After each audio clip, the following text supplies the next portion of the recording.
Caitlin Clark, she is the greatest scorer college basketball has ever seen. A deep one. You bet! Caitlin Clark! Here comes Clark. How will she go for history? There it is! The all-time leading scorer in women's college basketball. On this journey that you've been on lately, you keep saying, you know, when I was a kid, I dreamed of stuff like this. Like, this isn't stuff I hadn't thought about. What was your dream as a little girl? Oh man, that's a great question. I think, well, my mom has this like piece of paper, like when I was in 2nd or 3rd grade, and it has like, you write down like all your dreams in like these little bubbles. And I remember one of them was playing the WNBA and earn a basketball scholarship. Like those were 2 of my like goals. There was a bunch of other ones, probably like, I don't know, get a dog or something like that. But so I think those were 2 of my biggest goals. And then obviously college basketball has come true, and then hopefully the WNBA here very shortly. But I think as a young girl, I was super competitive, and my parents always knew that, and I was always somebody that was driven by goals, and I think that's kind of remained the same throughout my life, whether it was in school, whether it was soccer, whether it was softball, whether it was track, really any sport I was doing, but especially in basketball, like I always wanted to be the best, and there was times where I definitely wasn't or I failed, but you know, you get back up and you keep trying, and I think perseverance has always been a big thing too. Is, you know, my parents never told me I couldn't do something, or were always there and had my back when things didn't go my way, and teaches you a lot of life lessons for sure. So you have these dreams and you have these things that you're doing. You're doing a lot of sports. Mm-hmm. When did you start crystallizing on basketball and what this could look like? Yeah, I think growing up, especially throughout like even middle school, like I was still doing a bunch of different sports. And once I got into high school, I was just doing basketball and soccer for the most part. And then after sophomore year, I gave up soccer and kind of knew my future was in basketball, and that's where I was going to be the most successful. Obviously, my college recruitment started picking up a little bit. And that's what I wanted to spend my time practicing and doing and getting better at. So that's kind of what I started to focus on probably about sophomore year of high school, and kind of knew I would have a future even more so before then, but that's when I really started focusing in on it. You said you worked for moments like this. What did the work look like? What were you doing as a sophomore in high school that was unique or interesting? Well, I kind of vividly remember, it's funny, before one of my soccer games, we were playing at home one night, and I went and worked out in the gym, like on the shooting gun, and like had a full workout. My shirt was like just drenched in sweat, and like my soccer teammates weren't very happy because they're like, this girl cannot be working out before she has to go run around and play a soccer game, because I played forward, so I scored the goals for us, and like they just couldn't believe that I like wanted to go and work out before I had to go run around a soccer field for 90 minutes or however many minutes. So I think it was just like I always wanted to be in the gym. I always wanted to get better, and I had an older brother who played sports, so I always tagged around to his practices even before I could even ever shoot a three-pointer. Like I was just dribbling around and going to his practices. My dad was my first ever coach, and it was really all I knew. Like all I knew was going to the gym. I would always ask my dad to rebound for me. Like that was just something I enjoyed doing. It was something that was fun and a bond that we kind of shared. So that leads me right into my next question is, how did your brothers impact your competitive spirit? Yeah, I think my brothers honestly still impacted a lot. They're 2 of my biggest supporters and probably 2 of my biggest haters too. They humble me all the time, and when I have a game that I don't shoot as good or play as good, like they're the first to text me to say something funny, but I think it just puts everything into perspective, and that's kind of been my whole take on my whole career is like, you know, you win some, you lose some, you learn, you get better, and you grow. And I think that's something I've learned. You know, I wasn't always that way as a freshman and sophomore, but as a junior and senior, like that's super important, and being able to understand that. But I think my brothers, like growing up, my mom probably had to deal with way too many fights. I threw my brother into a wall one time, and he split open his head. And my older brother was always just bigger, stronger, faster. So whenever I wanted to play with him and his friends, like I just got picked on, or you know, I never won really anything. And my mom always said, like, if you want to play with them, you got to find a way to hold your own. Like, you're the one that wants to hang out with them and play sports with them. Like, that's just how it's going to be. So I'm really appreciative of that now. And a lot of those people that I grew up, you know, hanging out with or playing sports with, whether it was the boys or older girls, they're some of my biggest fans. And it's cool to see them reach out now and just be really supportive and appreciative of everything that I've been able to do. I'm glad you brought that up, because Colin did tell me he had to get staples in his head. People like don't believe that. Like really, he had to staple his head. Like if he had a buzz cut now, he'd have like a whole bald spot in the back of his head. Yeah, I vividly remember it. Like I literally got so mad. I think he like had just scored on me. I literally grabbed him with 2 hands and just like launched him into the wall, and it was like where the corner of two walls meet, and he just put his hand back and went like this, and he's like, Mom, because his hand was just full of blood, and my mom was not happy. But I think it was on a day where like it was a snow day, so we didn't have school, so we were hanging out in the basement, like we didn't really have anything else to do and can't really leave your house. And next thing you know, my mom's driving him up the street to the walk-in clinic to get his head stapled back together. I love that story. So I do think there's a piece of you, having to keep up with the boys. You're an MVP of a boys league. Tell me what playing with the boys, how did that change you as a competitor, a player? Yeah, I think growing up playing with the boys, like I played with the boys, honestly, I think until about 6th grade, which is probably a lot longer than most girls. And I also played soccer with the boys too. And my parents kind of just knew I was a little more advanced in my skill set from a young age. And I think they also struggled to find teams where there were girls that were pretty competitive and was gonna, help me get better, and I was gonna have fun doing it. Looking back, like I never like questioned it. It never was like, oh, why am I playing with the boys? It was just what I did. Like, and those are seriously some of my best friends to this day, and they always message me and like are so proud of me. And those are some of the boys that know I would beat them one-on-one. So it's funny they would admit that, but it's honestly like I think a huge reason of who I am is growing up and playing that way. And my dad was my coach even when I played with the boys, and they all loved him too. And obviously growing up and having 2 brothers, I think that certainly helped. Like I was always around, boys that pushed me and wanted to play sports. And yeah, I think it was super special in my development. And also it was never something that ever fazed me. It was just like, I'm a girl, I can hold my own. Like this is not anything I've been afraid of. I love it so much. You've told me a story before about like you getting taken out because you were crying. Why do you care so much about winning? I think, especially when I was younger, I really struggled with understanding losing. And my parents did not really appreciate that at all. Whenever I would lose, when I was in either softball, basketball, whatever it was, I would just cry. That was my immediate reaction because I couldn't comprehend why wasn't I winning. Like all I wanted to do was win, no matter if it was a board game, a card game, really anything. Like I just was going to do whatever it took to win. I got in trouble in school all the time for wanting to win so bad. I got kicked out of PE class because I was so competitive. I had to have a meeting with my parents because I was like cared so much about PE class. But I think it's been something that I've been able to balance, especially as my career's gone on. And I think that's super important playing on this stage is, nobody ever said you're going to have a perfect record. And a lot of the losses in my career have really fueled me to be who I am today, whether it was getting upset my sophomore year in the round of 32 to Creighton, like probably one of the worst losses in my entire basketball career. But I'm not sure if I don't have that loss, are we as good? I don't think so. So I think being able to learn that and understand that as my career's gone on has been really important for myself. How did you develop your range and confidence? Like the logo 3 is your thing. Why? How? Honestly, I think it's come with just developing strength more than anything. And also I think the way people guard me, like it makes me more difficult to guard. Like their defense has to stretch out more. And it wasn't something I always did early in my career here as a freshman. I did it a little bit, but I think sophomore year, as I had a year of strength and conditioning under my belt, you could really see my body was kind of starting to come into its own. My legs got a lot stronger, my arms got a lot stronger. And I think the biggest thing is like a lot of my shooting form, like a lot of it comes from my legs. Like I don't really shoot with my arms, and I think that's super important. My balance is really good. But yeah, I think the biggest thing is like I grew up watching a lot of basketball. I loved Steph Curry.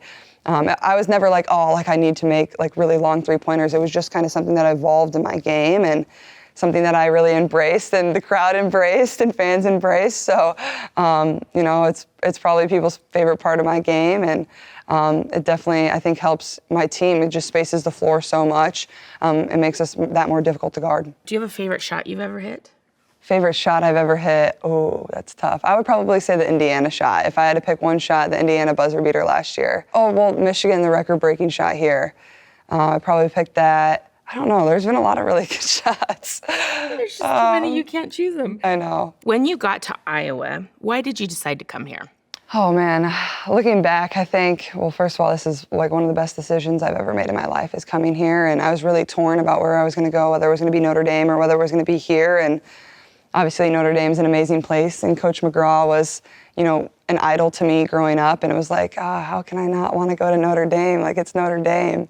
But I felt in my heart like I had to be here, like something was really pulling me here. And obviously this is my home state, and I wanted to represent my state, and I wanted to do something that really hadn't been done for a really long time. Obviously we hadn't been to the Final Four since 1993, and Coach C. Vivian Stringer had really built this program to be a powerhouse. And obviously Coach Bluter has done really amazing things, been to the Elite Eight, been to Sweet 16s, but our goal was to get back to the Final Four, and that's what Coach Bluter always pitched to me, and I just loved that challenge. I really wanted a challenge, and something about it, I was like, I can't pass this up, and I think that's the main reason I came here. What were crowds like when you first came? Well, in my first year was COVID, so literally no one was here, which in a way I almost feel like was a little kind of a positive for myself, because I had a year of college basketball under my belt. Obviously I missed the crowds, but I got to play and understand the game and learn my teammates without a bunch of fans just screaming at you, and I feel like that was almost a benefit for me in a way. And then moving into my sophomore year, the crowds were good, but they're obviously not on the magnitude that they are now. We can turn our arena into half an arena. We can put down these curtains to make it about, I think, 10,000 or 8,000, whatever it is, and we had the curtains down a lot. And then my junior and senior year, the curtains are never down. It's sold out, it's rocking, and it's been cool to kind of see the evolution of how the crowds have kind of changed over my 4 years, starting with absolutely no one to now you can't hardly get a ticket to get in the door. I know your teammates are so important to you, and that's been a huge part of it, but what pride do you feel that a lot of these people are coming to see you play? Honestly, it's really hard for me to wrap my head around understanding that, but at the same time, I just was that young girl that wanted to go to basketball games, whether the crowds were sold out or whether it was, I grew up going to games at Drake University because that was the team in Des Moines. So it was 15 minutes from my house, so my dad would always take me, and I just loved it. And there weren't always a ton of people there, but I just wanted to be there. So, it means the world to me. People are spending so much time, money, and resources just to get in the door and watch us play. And the way the crowds scream, it's something that literally will never get old and something that I never take for granted. And during every national anthem, I literally just look around and soak in the crowd and take a deep breath, because these are some of the best moments of my life, and I get to do it with my best friends, but also the way we've been able to kind of change women's basketball and bring more attention to it is really special. The first time I saw you play, you were playing against Paige Beckers, Connecticut. It was this huge hyped matchup because you two had played against each other as young kids. And I thought you were too small. You weren't strong enough. How have you changed your body to become the basketball player you are now? Yeah, it's funny. I was just looking back on I watched our Kentucky game, and that was the game before UConn, and I just looked so frail and skinny and kind of just a twig out there. So I think just my body has matured just naturally, but also I put in time in the weight room. I knew that was an emphasis for me. I had to be stronger, I had to be quicker. And especially that's the same going to the next level. That's something I have to continue to develop. But I think I'm always somebody that's probably gonna be a little undersized. I'm just skinny, kind of a frail set, but also I'm quick, I need to be fast, things like that. And I think at times people don't realize how fast I am. It's a little deceiving. And but I think adding the strength was, the most important part. And you can see from pictures, as me as a freshman, now me as a senior, I look completely different. My face is the same, but my body is much more chiseled. And I think, honestly, I'm not sure I add certain parts to my game that I have over the course of these 4 years if I don't, first off, start in the weight room, getting bigger, stronger, faster, really. Okay, my other thing I don't think people know about you is just look right into the camera and give me your hands. You think I have big hands? They're huge. I know, I've always had kind of bigger hands. How does this help you? Because I think in your passing, in your surface on the ball, all these things, it's important. Yeah, I think I've always been somebody that has loved to pass the ball. Honestly, I kind of knew I had big hands until you pointed it out, but I don't know. Maybe it does help me handle the ball. I can grab it and, I don't know, maybe throw it harder. It's never been something that I've been oh, maybe this is why I'm such a good passer. But yeah, I think passing is something that's kind of underrated in my game too, I think a little bit. I get just as much joy throwing a really good pass to my teammates as I do making a logo three. And I think that at times can make us a lot harder to guard, and even myself harder to guard, because sure, you can take away my shots and stuff, but I'm going to find a way to get my teammates open, and I take a lot of pride in that. How are you remaining calm in the eye of this storm? I have gotten frazzled at some of these games on the road because people screaming at you and yelling, and it is a lot, Caitlin. How are you doing it? Honestly, I feel like at this point, like I'm really used to these crowds, whether they're screaming for us, whether they're screaming against us. Lucky enough, it feels like a lot of the times they're screaming for us. And even going forward throughout the NCAA tournament, I kind of think that'll be the same way. Our fans have traveled so well. You know, there's Iowa fans all across the country, but there's also just basketball fans and people that just appreciate the game and want to watch and support women doing really great things. But I think just leaning on my teammates, like I know I don't have to do every single thing. And I think that's also been something that I've had to learn over my career is freshman and sophomore Caitlin would have thought the world was ending if she didn't do all these things for her team. But I think junior and senior me, like understand like I'm always going to be able to impact this game, whether I'm scoring, whether I'm not, but also just being a good leader and being there for my teammates. This is a team sport, and I get to play with 4 other girls on the court at the same time as me, so lean on them and rely on them. And I think that's kind of where I find my calmness and my joy and my peace when I step on the court is like, I know I don't have to do everything. Like that's why I have teammates. That's why this is a team sport, and that's what makes this so fun. What has the record chase been like? Honestly, like it wasn't something I ever really thought about too much. Like I was aware of it just because of like the media and like that's what people would talk about a lot, but it was never something like, oh my gosh, like I need to do this or I need to break this. It's kind of just something that has come with my 4 years of playing basketball and being myself. And I know a lot of people thought that we purposely didn't get it at Nebraska, but breaking news, that's not true. You know, we were doing everything we could to win the game, and unfortunately, you know, Nebraska went to a box and won and kind of just threw us off our game a little bit. But I think the biggest thing is like I've been so fortunate to have a coach that has really just allowed me to be me. And like ever since I stepped on campus, she believed in me so much, and she never said don't do this or do that. Like it was just like be yourself, like go out there and have fun. She's never restrained me or told me you can't do that. Seriously, like it's always been like just be Caitlin, and she's allowed me to thrive, but also she's coached me really hard. She never stops coaching me, and she knows there's still so much room for me to improve, and that's what I love about her. Has it been a relief to break it and kind of have this behind you? Or Yeah, I think it was nice to finally break it and kind of move on from that and kind of focus on my team and focus on these games that we have going forward, because now like all that matters is like if we're winning, that's how we're going to be able to play more basketball games. You have one more big record out there. What did people call you as a kid? Ponytail Pete. I think that's what a lot of people, and I vividly remember like the first time I ever heard about Pistol Pete, I think I was a freshman in high school. And there was this substitute teacher at my high school who came up to me and he's like, he had seen me play basketball before. And he was like, do you know who Pete Maravich is? And I was like, not really. Like, he's like, well, you need to YouTube him. Like, you are exactly like him. And so I did. And like, I remember seeing like the first thing like I vividly remember watching is like his ball handling videos. It's almost like is this video even real? Because like the way he was able to handle the basketball is just incredible. And I feel like that was the first time I ever like really heard of him. And then obviously I've seen a lot of videos of him and stuff like that. And it's cool to just be in the same realm of people that have forever changed our game and some legends of our game and people that I even grew up idolizing, especially on the women's side, whether it was Jackie Stiles, Brittany Griner, Maya Moore, Lana Deladon, like Kelsey Plum, you can go on and on. Like it's hard for me to fathom even being in the same, you know, vicinity as them, because those are people that I just think the world of. Okay, what went into your decision to go to the WNBA? Yeah, I think it was definitely a difficult decision just because you have two such amazing options. So it's like, how am I going to choose and be able to pick one when you want to be able to do both? And I think the biggest thing for myself, it was just, you know, I'm kind of ready for something new, a new challenge, a new chapter. And I feel like I've really given my heart and soul to this place. And that's what's going to make it so hard to leave. But that is also what gives me so much confidence in myself of going to the next level is I've given this place everything, and I'm leaving here with no regrets. And obviously there's still so much time left. Like I want to be a national champion, and that's our goal. And I think that also played into it of, you know, I want to just be free in March. I want to play. I want to have fun.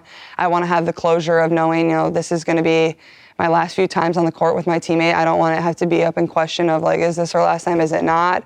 It's just like, this is going to be it for me, and I'm very confident in that, and I'm happy with that decision, and I think it's going to allow me to soak it all in and really feel all the emotions, and even the same for my teammates, and they can get all the flowers that they deserve too, and allow my family to enjoy it as well. So like I said, like I'm just very excited and happy for the future, but also my main focus is taking this team as far as we can go, and I think this decision's also going to just help me do that too. What's up for March? Yeah. What's the goal? I think the biggest thing in March, especially going off of last year, is like we know how long it can be and how tiring it can be. So being able to take care of your body and just focus on game to game. And also I think, there's going to be games where you don't play well. That's just, if you want to reach your goals, you got to win 6 or 7 games. So you have to be able to compartmentalize not having a good game. And I think our team understands that now. And going from the Big Ten tournament to the NCAA tournament, you can really get a lot of momentum if you start playing your best basketball. And I think that's the thing I really appreciate about Coach Bluter is she finds a way to have her teams playing the best basketball in March, and that's when you really need it. And I think just taking it game by game, you can't look far ahead. You just got to win every single day, every single practice, and that's always what Coach Bluter preaches. And I think March Madness is the greatest postseason tournament in all of sports. If you're not ready to play one day, your season can end in the blink of an eye. And I've been on the losing side of that, and I've also been on the winning side of that. So I think I have good perspective going into my last NCAA tournament, and that's what's so exciting. And then my last question will be, how aware are you of Clarkonomics? Because I had some WNBA people reach out to me yesterday. Mm-hmm. Season tickets at opposing arenas have been selling like hotcakes. Mm-hmm. Like you are selling tickets. Mm-hmm. How aware are you of your financial impact on this game? It's crazy to think about. And honestly, it's like really hard for me to wrap my head around. Like I'm only 22 years old, and my biggest focus is just like going out there and playing basketball and having so much fun. But I would be lying if I didn't say like I do realize everything that's happening around me, and just hotel prices on days we have games here in Iowa City, or the way restaurants are packed, or how expensive it is just to walk into a door to one of our games. So I think it's something I'm aware of, something I'm thankful for, and I hope it stays that way for women's basketball across the country, because that's the way it should be. I love that you're saying the best part of this year hasn't been yourself and your records. It's been your team success. Yeah. Why does that matter so much? I think that just speaks to our culture that Coach Bluter has built here. It's always about the team, and I think coming into this year, we knew how good we were going to be. Every single person in our locker room believed that. I think that just speaks to the way that we develop talent. People don't want to leave this place because they love it. They love the culture that we build, but also they got to learn from 2 really great players that gave a lot to our program, in Monica and McKenna. And I know in the outside world there was a lot of questions about what we would be able to do, but I think we've exceeded a lot of people's expectations. And we're a different looking team, but we're also a team that, we have the same foundation, and we know what it takes to get back to where we want to be in March. And I think that's the most exciting part. And that's what I've loved about our team, is we've never doubted one another, even if there's been a tough loss, is we believe we can be right there with the best of them in March. And that's what gets me so excited.